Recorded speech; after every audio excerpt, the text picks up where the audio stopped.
Doctor Shaheen 2 महीने पहले लखनऊ आई थी। हालांकि वो कहां ठहरी थी, किन लोगों से संपर्क किया था, किससे मिली, कहां गई, इससे जुड़ी कई कड़ियों पर अब जानकारियां जुटाई जा रही हैं।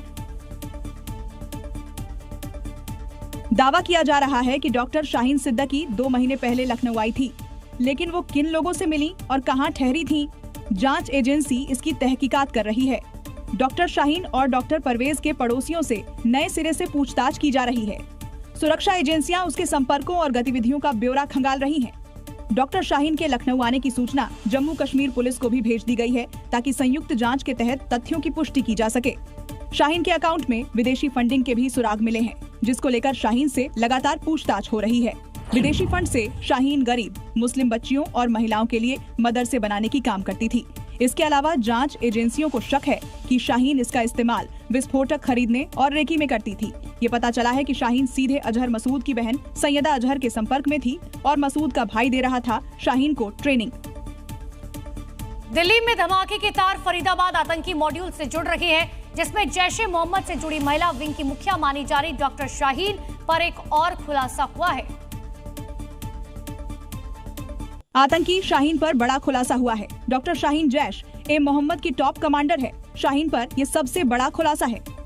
यूपी की जांच एजेंसी के जांच में बड़ा खुलासा हुआ है। शाहीन मैडम सर्जन के नाम से जैश-ए-मोहम्मद में बोली जाती थी। जैश-ए-मोहम्मद ने डॉक्टर शाहीन को मैडम सर्जन का कोड दिया गया था।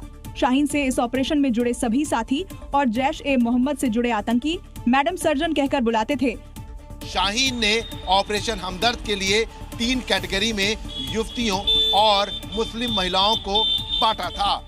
इसके जरिए वो उन तमाम महिलाओं और युवतियों का ब्रेन वॉश करने की तैयारी में थी और इसके जरिए अपनी मुस्लिम महिलाओं की आतंकी फौज तैयार करती।